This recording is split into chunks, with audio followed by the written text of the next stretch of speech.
Hello, and welcome to another episode of Boundless Body Radio. I'm your host, Casey Ruff, and today we're releasing a bonus episode.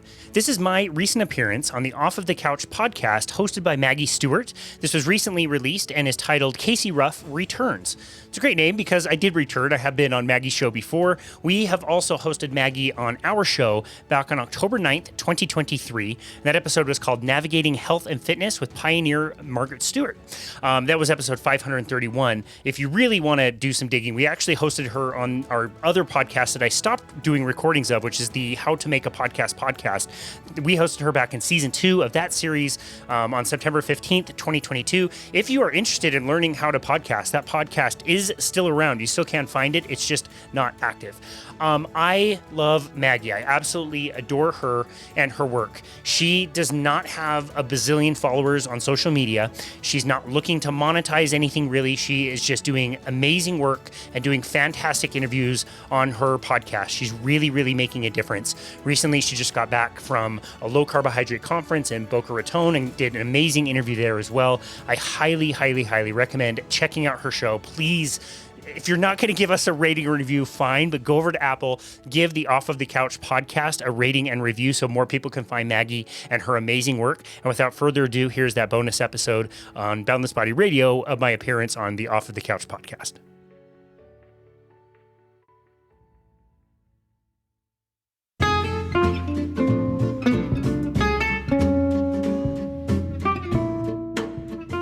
Hello. Welcome back to the Off of the Couch podcast. Maggie here.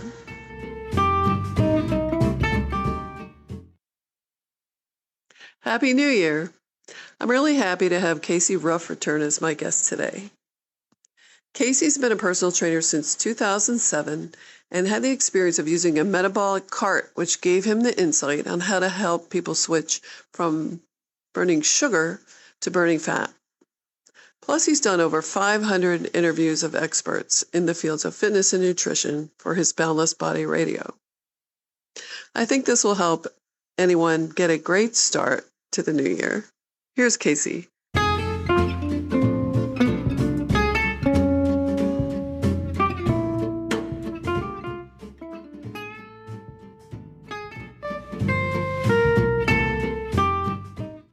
Well, I'm not going to ask your backstory this time because I've already had you do that before. But I thought, getting into our subjects here, that I'd have you talk about fitness. Maybe first, like your backstory on that and how the times have changed for you. What you used to teach when you worked at the gym and what you teach now. You want to talk about that? Yeah, of course. Absolutely.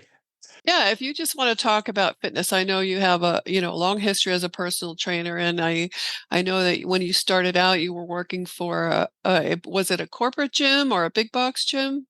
Yeah, it was. So I had been interested in fitness in my teens. I kind of was the chubby kid, and I bought a really inexpensive kind of weight set in my early teens, and went to the library and got books about weightlifting. And so in my unfinished basement, I had posters on the wall with different lifts to do and things like that. And so I'd been familiar with working out, lifting weights, also with we would consider like quote unquote cardio training. I got into cycling as a teenager, and along with that, I got a heart rate monitor. I started reading books about training for cycling, and so I was recording things like heart rate, and so I've been interested in that kind of thing for a while. I went to school and studied architecture, but in that time, I was also attending a gym that had just been built near us.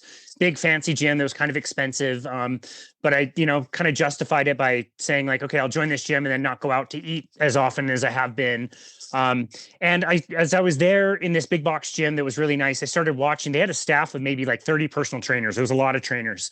Wow. And it was fun to watch them and watch them interact with their clients. And so I got interested in becoming a personal trainer. I'd worked at a gym when I was in my teens as well. And so I went into the office of the manager and asked him what certification I needed to get. And he told me, so I went out and got it in a few months, and then got hired. And that was March of 2017. So this year will be 17 years that I've been personal training. And you ask how things have changed and evolved. You probably feel the same way. Like when you were first learning lifting weights, you're reading books about it or maybe getting your first certification. You learn everything you need to know about personal training, and then as you start the job, you realize you know less and less and less and less and less about it. Because things do change, or information does get lost or misrepresented, and so yeah, things are vastly different now than they were before. But that's kind of how I got started in that, and I would say my certification was very, I guess, kind of what we would think of as a kind of contemporary, but also classic certification of what you would see most trainers do in a gym. And I still use those principles, but not nearly as much. I've come into contact with a lot of better information. You were lucky enough to find that information early in your career, which I'm so jealous. I had to go find that myself later on. But yeah, that's kind of the story of how I at least got started. Yeah. So were you doing like an hour session with people and then really trying to, I'm not going to say hurt them, but give them a really like a hard workout so they felt they got their money's worth? Or Yes, definitely. So we would classically pitch hour-long workouts, which I still do to this day. I can still work with somebody for an hour if they like to. That's not the only option. We can definitely do a 20 or 30-minute session with people and be really, really effective if they want to really cut to the chase. But yeah, we were doing hour-long sessions. I was never like boot camp style, like yelling at people and trying to kill them. But I will say that we would try to make very, very hard workouts, and they would be hard workouts in the sense that they would maybe challenge somebody with their breathing. People would be breathing very heavy and they'd be sweating a lot. And we would do what we call quote unquote functional training, which means we would try to select exercises and movements or make things up based on what these people did outside of the gym. So for example, Maggie, if you told me you were a basketball player, I would say, great, let's jump off a box and we'll twist and turn, and I'll have you get a heavy ball and I'll have you throw it against a wall a bunch of times like you're doing a chest pass. We would just make up stuff that were like, they looked like movements of basketball, but they weren't actually basketball. And so you and I have talked before about body by science, and all the great information again that you got at a very young age, which kind of said that like, some of these movements that we try to mimic in the gym don't actually really represent the sport in the same context. Why don't we just try to get you really strong in the gym by doing really simple lifts that are challenging, but they're simple, and then take all that extra time and go play your sport, go practice basketball, but in the context, of basketball, like on a court with 5 people on each side, with a hoop that's 10 feet up, with a basketball that weighs a certain amount. Get really good at that skill. Don't try to mimic that in the gym. Just try to use the gym to make yourself really strong. So I had to evolve into that information much later in my career. yeah, and that's what you teach now. You do more the body by science for most people. Yes. I think the principles that he teaches in that book are by and large the best scientifically proven kind of information that we have. It's not even new information. For me, it was just a collection of older information that was brought out to the light. Again, information that you've known for 40, 50 years. And so again, I kind of had to find that. And yeah, I don't do exactly what he says with every client all the time in every context. I think one thing that's really important to point out is some people, they need a lot of variety. Other people, they don't need a lot of variety. Like I trained 2 people earlier today. One person wants to do the same exact routine every single time. That's what he wants. That's what he likes. He doesn't care. So we'll do that particular kind of workout with body by science kind of principle. So we'll do a few sets, and whatever number of reps he likes to do, we'll do that. But we'll make sure that, especially in the last few sets and the last few reps, he's getting very tired doing that movement, and he's really getting to muscular fatigue, like you talk about. Mm-hmm.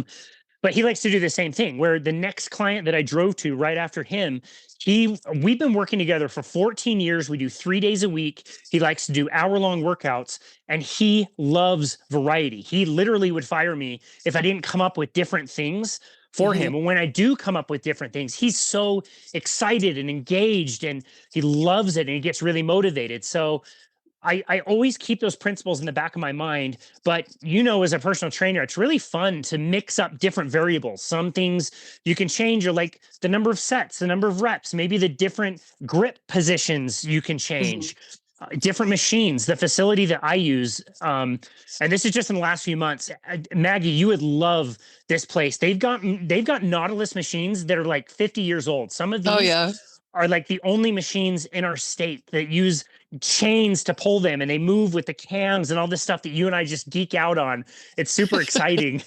um Nice. and so even like doing like a row with somebody, how many different ways are there to do a row? And you can still remember the principles embodied by science and use whatever things you prefer, but you always want to kind of keep that in mind. So I would say for the listener, like you don't have to do everything exactly the same. Feel free to work in some variety, but at the end of the day, there are those principles of strength training where if you do want to get strong, you do have to take yourself to a certain level of depth or intensity when you lift. And so I like to keep those principles in the back of my mind, but knowing that also work with whatever the client wants to do and how much variety they like or dislike, basically.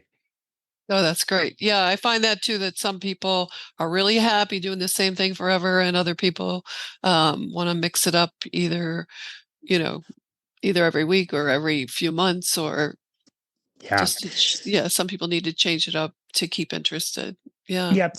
I remember a study. It's one of my favorites, and I wish I knew more of the particulars, but I love talking about it because they took two cohorts of people and they gave one group the exact same workout to do whatever frequency, like 3 days a week or whatever it was. And the other group, they gave different workouts every time. And the first group did get the better results, but the second group was more excited to continue to do those, variety of workouts. And so I like to keep that in mind and kind of ride that line as much as I can. It sounds like you're kind of the same way as far as that goes. Yeah, that's great. And when you do the machine circuits, are you doing like the super slow? Um what is Great your question.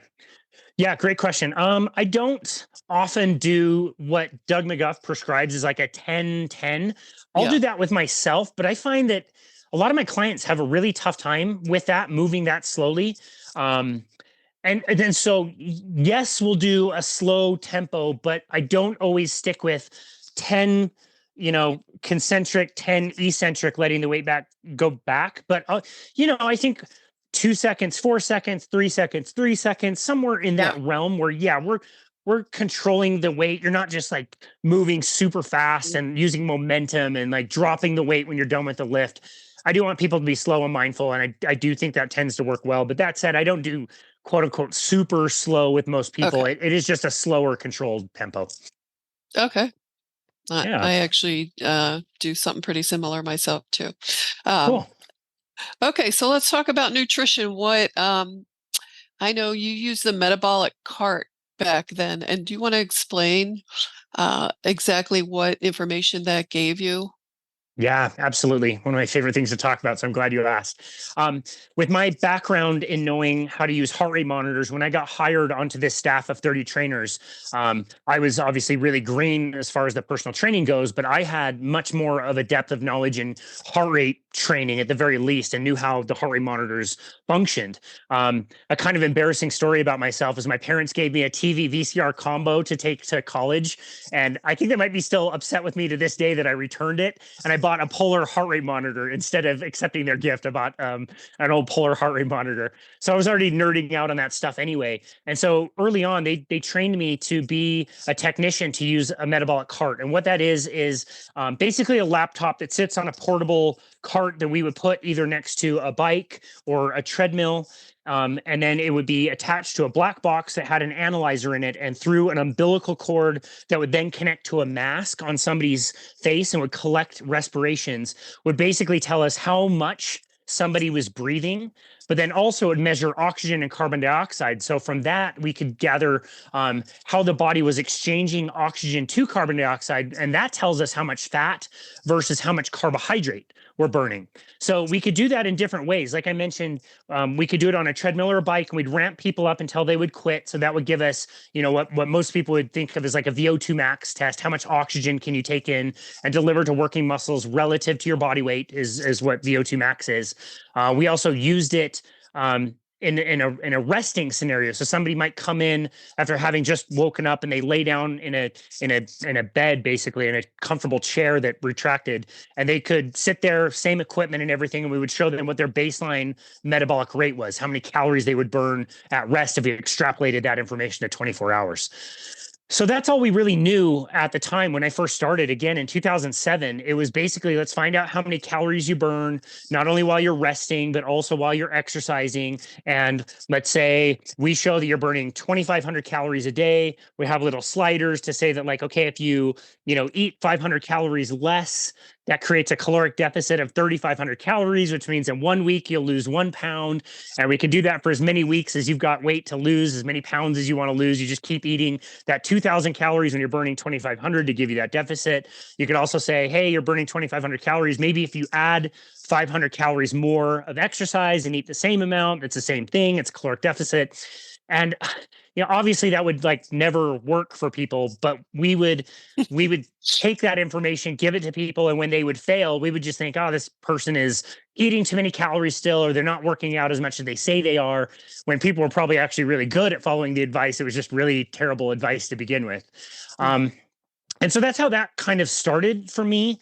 And it wasn't until later on down the road that we started to realize that looking not just at the number of calories that somebody burned, but focusing more on the percentage of fat and carbohydrates that somebody was burning could really help a lot. And this is eventually how I found the entire low carbohydrate world to begin with, is when people started eating less carbohydrates and eating more fat, not only would their athletic performance eventually improve after a period of adaptation, they could burn more fat while they did endurance exercise. So for me as a cyclist, I could go out on longer rides and not need to eat tons and tons of carbohydrates because I taught my body to burn fat.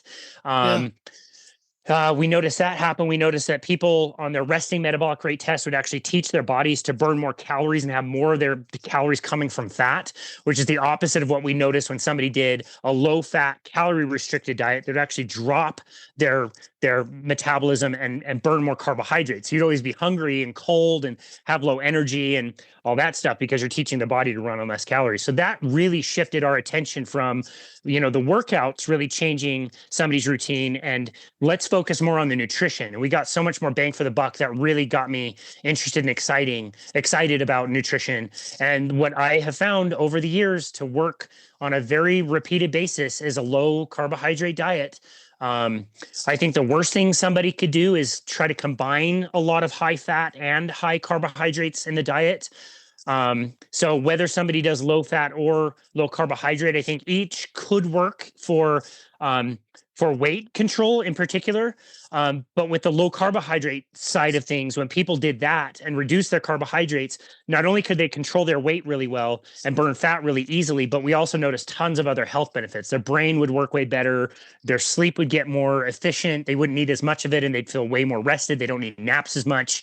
Found that they don't need to snack. Their blood sugar would be better controlled. They could actually maintain their muscle mass and lose fat at the same time. So that's really what got me into the low carbohydrate space. Is it's a weird thing to talk about, and luckily we're in a time that more people are finding out about it and it's getting more popular. But to tell people to eat more fat, and that whole grains and fruits and vegetables are maybe not as great for people as we once thought, it really goes against everything we've heard in the health and fitness and personal training space for a long time. So you have to be really careful when you're looking at these kinds of things, because you're really swimming upstream of as far as the classical information you get on diet. But when I'm getting paid by my clients to get them really good results, I'm going to do whatever it takes to get them really good results. And when I'm giving people low carbohydrate diets, they love it, they're thriving, and it's improving their health and they're losing fat. That's just the way I'm going to go. And it's been awesome. It's been a great journey, and seen a lot of success with that. That's great. Yeah, and it's amazing that you had that machine to actually see what was really going on versus just guessing and going from texts and stuff like that. That's amazing. Yeah, it was awesome, especially when people were doing fasting. I would notice that when somebody started a low carbohydrate diet, if their metabolism was pretty normal, after a few months of doing a low carb ketogenic type diet, their metabolism would actually increase. Their bodies were just burning more calories all the time by maybe a few hundred calories. It was awesome. But then when people would take that and realize that they didn't need to eat as much, so now they did intermittent fasting, would maybe eat only once a day, I'd see these numbers where somebody's metabolic rate at a resting state would be 500, 600, 700, 800 calories higher than what it should have been. And it didn't even make sense to me. I couldn't figure out why. And it was great. And they were burning tons of fat. And you're right, like, to be able to see that through the data on this really nice report that people could get to validate what they were doing, it was fantastic. But it took me a long time to understand, like, wow, okay, it's not that this person needs to now eat so much food or their metabolism is going to tank. It's that they're burning that stored fat energy, and the body is just doing a great job burning that off, and it's using a lot of its own energy. It was a really fun time to be able to discover that information, for sure. Yeah, and the other thing that we were taught was that you were exercising to burn calories, and now we know that, it's much better to burn stored body fat than to actually, eat and burn. Yeah, totally. I mean, I know you've heard this example before. It's one of my favorites, and I think I probably stole this from several people, but Gary Taubes writes about this a lot, that, like, if we had a big meal and I invited you over for an awesome, huge meal, and I stuffed the table with all the best foods, and said, hey, I've got this awesome meal, I'm paying for everything, eat as much as you like, most likely what you'd probably do is you'd probably skip a few meals and you'd probably do a workout to be able to be very hungry. And those things, working out a lot and not eating as much, makes people very hungry. And so people think that they are starting a new workout program or a new diet program. Usually those two things are combined, and they're getting so hungry that then they eventually cave on their plan and think that they don't have the willpower to get through it. And it's like, it doesn't have anything to do with your willpower. So you made yourself very hungry, and those hormones are really powerful, and eventually you're going to eat. So Yeah. Very good. So if you have somebody coming to you that has not worked out and is just on a regular American diet, you're going to put them on a low carb diet and just get them started in some weight training. And are you still doing some cardio in that workout, or? that's a great question. Yeah, I love that question. So yeah, if I was getting somebody started, I wouldn't put them on any particular diet to get going. I would just say, like, focus on whatever animal protein you really enjoy. If it's got fat on it or not, I don't really care at this point, but just focus on the protein is the most important thing. Wherever your fats and carbohydrates kind of fall to is fine. But let's start with adding more protein. Just start there. I would get them on, a safe strength training program, whatever they were willing to do, whatever they were able to do. I would definitely want to make sure that they were motivated to be able to do that. I see a lot of people trying to force their way into a workout program when maybe their energy sucks. They're not feeling really up to it. They just think they should do it. I like to try to kind of hold those people back until they're starting to feel really good from changing the diet and actually want to do the workouts. And then as far as cardio goes, I really don't recommend a lot of it unless it's really part of their goals. But I'm a huge fan of movement. I want people to be moving and be active, and whatever that looks like, that's motivating and exciting for people. I think that part is really great. I think, yeah, just like you and I have talked about in the past, I think walking is probably the most beneficial exercise that people can do. And I would take whatever level of walking somebody is willing to do in the beginning. Whether that's out to the mailbox and back, and maybe that's where you're starting. Maybe you do that once, then maybe you do that twice a day, then maybe it's, halfway down your street. Whatever people are willing and able to do, I think is great. And I think that compounds over time.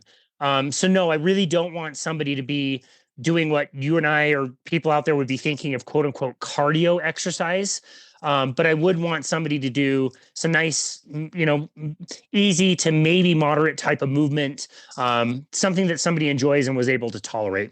That's where I would start. I think that's the most beneficial. Okay, that sounds good. Would you do the same? What's that? Can I be the podcast host and ask you if you would recommend kind of the same thing when somebody's starting? I do what I encourage them to do a lot of movement, and I encourage them to do movement that is their particular type that they enjoy. Like some people like to go to Zumba, some people want to go to the spinning class, other people like to swim. If they don't have anything, I do usually just encourage like walking. And I think some stuff that I've heard you say, park far away at the grocery store if you can, or, depending on whether they have, knee or back issues, then I might recommend something seated. But otherwise, yeah, just lots of movement and walking if they don't have anything else that Cool. they Yeah. particularly want to do. Yeah. I think that's great. I would agree. Yeah. Well, I know I'm going to switch subjects. You've done a really deep dive into the blue zones. Yes. You want to talk about that a little bit? What got you on that track? Because you did Oh my goodness. some really deep diving on it. Oh boy. Well, okay. So what we've talked about the blue zones in the past on my show. Blue zones, if some people are not familiar with them, back in 2004, there were two demographers, which I still don't know exactly what that means, to be honest, but two people that I think study populations found and identified a few different areas in the world where they noticed that people were living longer and they wanted longer than others and wanted to assess, and observe and find out like what could it have been that these people are living longer lives. And they came up with some ideas that, were varied, and, the elderly people were highly valued. They had great communities. There were communities where people were born and lived and die all in the same area, and the same people, and there's not a lot of like outside influence in these places. They noticed a few things with diet, but nothing really like totally uniting across these four different areas in the world. And again, they just wanted to observe and make some, observations about what it could be. In 2005, a guy named Dan Buettner got involved with the project. He worked for National Geographic. And the blue zones kind of turned into a bit of a concept at that point. And Dan started to write about it. And before long, it was selling books about the blue zones. They identified a fifth blue zone here in the United States in California and really promoted that as the fifth blue zone. And that blue zone is called Loma Linda in California, which is a Seventh-day Adventist kind of retirement community where a lot of people go there to retire. Seventh-day Adventists, similar to the Mormons around me here in the Salt Lake City area, the Seventh-day Adventists have basically kind of recommendations in their in their set of rules that they try to follow that's about diet. And so they avoid certain things and are told to eat certain things. And for them, it's a very much plant-based type diet. And so again, this thing that was a study became a concept, and then it sold books, and then it was involved with a religion that promotes plant-based diets. And so the latest thing that has come out of the blue zones is a documentary that is on Netflix called Live to 100: The Secrets of the Blue Zones. And it's Dan Buettner, and it shows him going to these wonderful and beautiful places around the world, in Costa Rica and in Greece and Italy and all these places that they've identified. And it looks like he's discovering these places. And he goes to Okinawa, and they are showing these elderly people living happy lives, and they're active, and again they're really respected, and all these things. And then I think Dr. Bill Schindler kind of said it best when I interviewed him about the topic, where he said it's more like a bait and switch. They use all that beautiful video and awesome concepts and like things we should be doing as we age, and then they flip it and say the reason that they're doing this is because of they're eating plant-based diets. The first episode was all about Okinawa, and they highlight in particular purple sweet potatoes as this wonderful food and a staple of their diet. And the woman that they interview tells you, as she's being interviewed, like sweet potatoes were a survival food. And when they looked at the food data for Okinawa in particular, they did so and used data from the 1950s, where Japan was torn up by war and they needed survival foods, and purple sweet potatoes was a big part of that. And so they use current information to make people think that they are in Okinawa eating plant-based diets and that people should be doing that. And then you talk to people. Bill Schindler, great example, just got back from Sardinia, heart of one of the blue zones. And they're saying like these people don't eat plant-based diets. They eat some plants that are cooked or prepared in some way, but they're not on plant-based diets. The locals think it's so strange that people come in and want to do documentaries about sweet potatoes and minestrone soup and all these things. And they're like, I mean, it's not that we don't eat those things, but that's not our primary diet. And so I get really frustrated. I don't get frustrated when people want to do plant-based diets. I eat a carnivore diet. It works really well for me. That said, I'm not picking fights with vegans. I'm not yelling at people on the street or picketing Whole Foods when people are buying salads. Like, I am here to help people who want to do a carnivore diet. That's it. If you choose to do a plant-based diet, my hope is that it would be less processed foods. You'd be eating more, whole foods, and that's way better than a standard American diet. But I don't think it's fair to be on the other side of that and tell everybody that plant-based diets are the best for your health and longevity based on claims that are not true. Like, that's what gets me upset. I don't care if you want to eat more plants, and that's good for you. And a lot of people do really well on that, and that's great. But to tell everybody that that is the way that everybody should do it, and you need to reduce your servings of meat and saturated fat, that's when I get super frustrated. So yeah, I went on the offensive this year, and I got specific guests to talk specifically about that. I did a composite episode where I think it was 7 different extended clips from episodes that I've already done. I put them into one really long episode.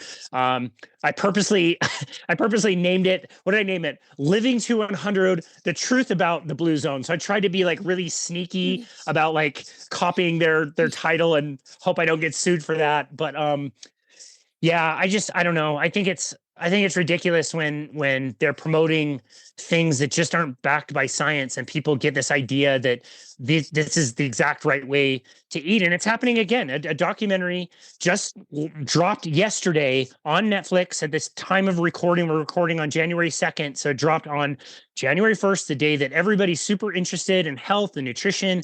And it's same. It's all about vegan diets outperforming omnivorous diets based on a really small study that was done with a limited amount of people for a limited amount of time. They only tell you the really, really good things. They don't tell you the bad things. The data to find the study, and then find the data, and then find the sections that actually have the data. I had to dig and dig and dig. And I'm going to have to watch this documentary now because all my clients are going to ask about it. And it just, again, I don't have a problem with people choosing to eat plant-based diets, especially if that's what they enjoy and it makes them feel good. That's great. But when false information is being propagated for lots of different reasons, like this last one, it is the original study was done by a dude who is a vegan, and his lab has been getting grants from Beyond Meats for lots of years. And you dig through the data of the way they did the study, and it shows that the people that were eating vegan greatly increased their consumption of these fake meats, these plant-based meats that are being sold. And so there's money behind this, and there's powers that be that can take certain studies that are biased and make them look wonderful and hide all the other things, like your B12 gets worse or your HDL cholesterol goes down. They don't really talk about that. They just talk about, oh, your total cholesterol is lower. This is amazing. And it's like, man, people watch this stuff and they get so influenced by it. And that's what I want to fight back on. And so, yeah, excuse the long rant. I've been ranting a lot about that recently, but it's just so frustrating. Well, thank you. Yeah, I think it's the fact that it's misleading. I know I had watched one that was on previously. It was Darren O'Lean and Zac Efron went around doing different things, and they went to Sardinia and had an episode where they kind of implied that it was the bread and pasta that people were eating that was making them so healthy. But, they walked through a herd of sheep, and there was all these fishing boats in the background, but it's they couldn't have been eating lamb or fish. No, right? Of course not. Of course not. Ravioli and bread. So it's crazy. And yeah, you're right. Like, I watched that documentary too, and there were so many like good, positive things to come out of it. But then there's that one bait and switch that's always diet and nutrition. I believe Zac Efron even tried to eat vegan himself for a little while. He just couldn't stick with it, but still kind of recommends it. So yeah, it's so frustrating. It's so frustrating. Yeah, he's in a new movie where he plays a wrestler, so we'll have to see what what what Oh, he's been interesting. eating to put on all that muscle. We'll Mm, we'll have to find out. But yeah, That's very it's interesting. Wow. I still have the document that shows a list of all the people who have either claimed to be vegan or that have been in like Game Changers, and shows like what happened to all these athletes, like how they got injured when they retired, when they okay. left the diet and got off of it, because it's such a deficient human diet that most people can't stick with it without having like severe reactions or injuries or all kinds of different stuff. And so, yeah, it's a bummer. It sucks. Well, I'm glad you're putting that information out. I think as people age, it's really important to be getting the collagen and the protein. The last thing we need are people having more sarcopenia because they're not getting enough protein or trying to. I think it's hard enough to get protein on an animal diet Oh, as you get so older hard. than to. So it's so hard. And then like when I look up, what is nutritional guideline recommendation for protein, and you get the RDA, which is embarrassingly low, and then it Yeah. sends you to these popular sites that people go to, especially this time of year, and they look like Livestrong. And Livestrong says you should be eating 50 to 60 grams of protein a day, and you should get them from nuts and seeds and beans. And oh my goodness, like 50 to 60 grams of plant-based protein, you're going to have, like you said, muscle wasting, sarcopenia. It's hard enough, like you said, to get enough animal protein. It's so, so, so critical. And people are being misled. It sucks. Yeah. I want to ask you about your wife and her business, if that's okay. I know that Yeah. you've talked about how she helps people get out of pain, and I'm not super familiar with it, but that's also another, part of aging. People get joint pains or um, different injuries that they've been maybe living with for a while. How does she help people get out of pain? Yeah, that's a great question. So she was working, it's actually how we met. She was working for the same company that I was, but only in Colorado, where I was in Utah. And my specialty was more on the nutrition and strength training side of things. And she is a personal trainer, but eventually she got certified as a comprehensive Pilates instructor. So she was into that world, and she just has this gift of like being able to see a body and see how somebody is moving in a way that might cause pain in their life. She's just been very good at that, where I've never been good at that. And so eventually through Pilates, she got hooked up with somebody who was familiar with the system that she eventually got trained in, which is called Rossiter. And it's named after a guy called Richard Rossiter. And I don't blame you for not knowing anything about it. It is extremely esoteric. It's a little bit strange. Not a lot of people do it. Even people in the industry don't really know about it. The closest thing I can describe is it's very similar to Rolfing. Um, but in Rolfing, which I don't know a ton about, I believe they use like more elbows or hands to manipulate the body. My wife is only 130 pounds. And so to work on somebody, who can come in and be 300, 400 pounds, like that's going to be really tough on her body. So the roster system works by having the practitioner stand on the person. So she's got different level stands and poles to help her keep balance. And then she'll position somebody on the ground, typically, or in a chair, depending on what she's doing. And she'll use different parts of her foot to apply pressure to different places in the muscle tissue. And then have the person determine not only how much pressure they're taking from her. So she only gives the person, she's not like, creating tons of pain in people by standing on them. It's the person that decides how much pressure they take. And then they just kind of move through a series of different stretches. Bethany can coach them through different things, or they can move kind of creatively and just kind of explore what kind of feels good to them. And they'll do a technique for maybe 30 seconds, a minute, something like that. And then the person will get up and kind of walk around and take some deep breaths and kind of like reintegrate the movement. And we find that, fascial tissue is all over the body. It connects everything, literally connecting your tongue all the way to your toes.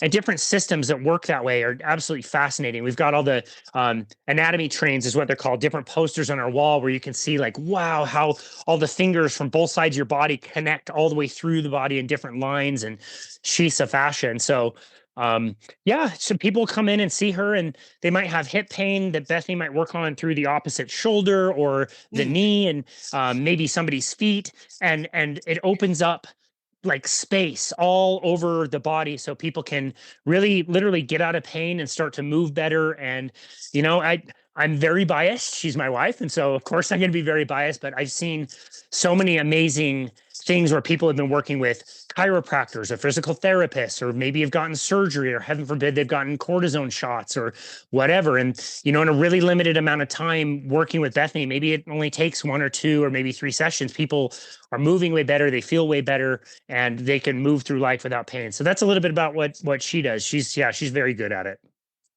Oh, that's awesome. And why did you say, heaven forbid, the cortisone shots? You want to elaborate on that a little bit?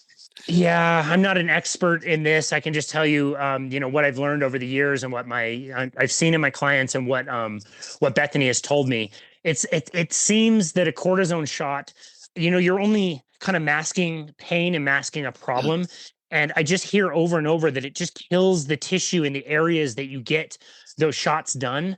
Um, if there's no other option, and you're going to be kind of getting these shots for the rest of your life, like maybe, okay, that's fine. But I notice with my clients, they seem to be less and less and less effective the more and more shots they get. You can get them every 3 months, and I notice that people need them, pushing up to that 3 month kind of level where it's getting to be 2 months after getting a shot, they're already back in pain again.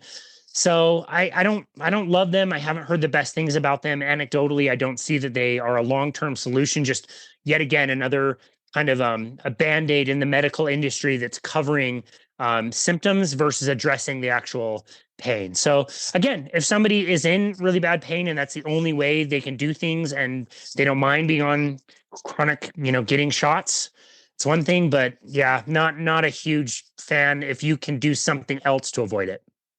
Okay. And what are you looking forward to in this coming year? What projects do you have and plans do you have? That's a great question. I'm not much of a planner of any kind, but I found this thing online called the Year Compass, Oh, nice. 2023 to 2024. It was a free thing. And I expected that they would make me like download an email address or something. But literally, I just had to go to the website, which if anybody wants to download it, I had a great time going through this. And it's just www.yearcompass.com. And you don't even need to enter an email or download things. And Oh, it's a few pages of looking back on your last year. It asks you if you had any intentions, what things are you proud of, what things did you want to accomplish that you didn't. It makes you go through your calendar to find the most meaningful kind of events that you did and that kind of thing. And then it also has you kind of review on things you need to forgive, people you need to forgive, things you need to let go of. You sign off on 2023, and then you start on 2024, and it asks you to come up with an intention and write things that you would like to do or things you'd like to reflect on in 2025 and say that you accomplished in 2024. And I'm not a big journal person, but it's been really nice to be able to go through that exercise and find the things that I wanted. And every year, I do try to come up with some type of intention. And so my intention last year was abundance and growth. This year, the word that really kind of kept coming to me was savage. So I'm not sure if you follow Robert Sykes and Crystal Sykes. They run Keto Savage and Lady Savage. They make keto bricks. I've met him and had him on the podcast. He's awesome, really great dude. And we talk about his company, Keto Savage, and we talk about the word savage. And savage to us doesn't necessarily mean that you are what maybe most people would think of as savage or mean or harsh. We're going to go out and take everything or whatever. Savage means we want to be different. We want to do different things and challenge ourselves in different ways. And that's just kind of the word that came to my mind. And I want to try to do something that's a little bit, I guess, different. Every single day, I want to have one thing that's savage. And again, savage to me could be that I write a thank you note to somebody, or I express love in a different way rather than hurrying through something. Maybe it's something physical that I go to a park and try to set my own personal record for pull-ups or something, just silly little things but just to be different. And in a few weeks, I turn 40 and I'm really looking forward to my 40s. And so I think that's a good word for the year. And yeah, as far as planning goes, I'm not great at planning. I like to keep my life open and flowy and just kind of accept the things that are coming to me. One thing I've just been kicking around in the back of my mind is I would love to create something that I can give to people, like a plan or a program that doesn't cost very much money and is very helpful for people and a very high value at a low cost. I don't know if you've kicked that idea around yourself. I find that I'm kind of pushed away from doing it just because I see people doing it and they do it, I don't know, in a way that seems inauthentic and looks like they're just trying to push more programs and more supplements. And it's just not the energy I want to put out there. So I haven't cracked that code yet. It's something I've been thinking about, but I don't know how to do it in a way that is really, genuine and authentic. And so if I find that and do that this year, that's great. If not, really happy with our personal training business. We'll just kind of keep it going. But yeah, I'm not a great planner, so no specific plan. So we'll see. I feel like it's going to be a really good year. And like I said, my intention for the year is to have it be savage and be something a little bit different and try to find ways to age differently than other people and look different than other 40-year-olds and be able to do different things that other people can't do. So.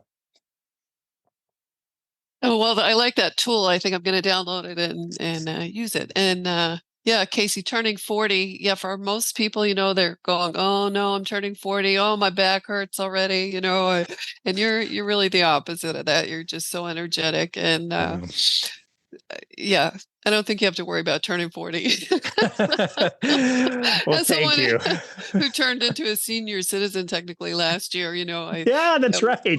we're very lucky to be in this field, and I don't follow all the latest stuff, but I at least follow enough of it that I am not, I pictured myself years ago at this age. I would thought I would have a little white hairdo and yeah, it's aging is not as frightening as it used to be, I think, especially if you're in our field. So Yeah, definitely not. And I don't know if you've hosted Dr. Sean O'Mara on your show or not, but I love the way he talks about it. And just like aging is awesome. We should be aging, and aging means you're gaining knowledge and wisdom and you're smarter than you were last year and you're still physically capable. And it's like you're just getting better and better over time. I look at him and he's in his 50s and he's thriving and doing awesome things. I look at you and you're doing the same thing in your 60s. You don't look at all like a senior citizen and you're doing your awesome podcast, which I love. The last episode you did with Suzanne Alexander was one of my absolute favorites that you've ever done. So I think it's cool. It's cool to be a little bit different than everybody else. Yeah. Oh, very good. Well, I will wish you a happy birthday. And why don't you tell people where we can find you and your wife as well? Yeah, absolutely. So the best place to find everything is just our website, which is myboundlessbody.com. They can find all our social medias there. They can find the podcast that we do that's called Boundless Body Radio. That's available anywhere you listen to podcasts. But on our website, if you want to get a hold of us, the easiest thing to do is either just send us a message. So you'll see contact us and you can send us a message, or the first thing you see on the page is a book now button. Anybody around the world can book a free 30-minute session with us. And I say it all the time, like if it's to chat about your goals or, talk about nutrition or workouts or, bounce ideas off each other, or really, even if it's just to say hi, introduce yourself, it's great to meet people out there. So we would encourage that, but the best place to find all of that is myboundlessbody.com. Oh, great. All right. How about some final words of inspiration? Final words of inspiration. Oh, I love it. It's just never too late and it's never too far gone. You can do this. And the message that you send in your podcast, Maggie, off the couch, like you can start, you can do something. And yesterday I interviewed a guy who started his journey after doing bariatric surgery, after hitting 550 pounds and regaining all his weight back to another 550 pounds. He did it. He's done it. He's still big, but he's lost like 250 pounds and is now doing triathlons. And there's a person who it could have been too much. He could have given up and he could have died in his 40s like people around him, but he decided to try something different and unconventional. And he said the exact same thing. Like there is a way you can do this. Don't think it's too far gone. Like people are doing it. We want to help you. Let's do it. Let's be different. It's not easy, but it is simple, and you'll make progress and you'll feel better. And so my number one thing I would say, especially this time of year, as people are trying to do their very best for health and nutrition and fitness, is just start where you are. Don't expect overnight results, and just you're gonna get there. We'll get you there. Just start. It's never too late or too far gone. Awesome. All right, hold on. I'll turn off the recording. Yes.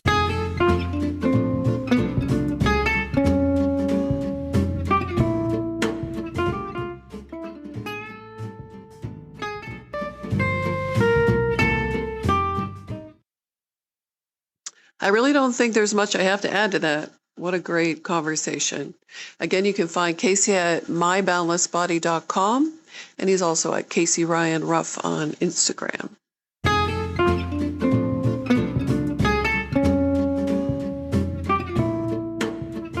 Thanks so much for listening to the Off of the Couch podcast. You can find me at offofthecouch.com. Take a small step. See you next week.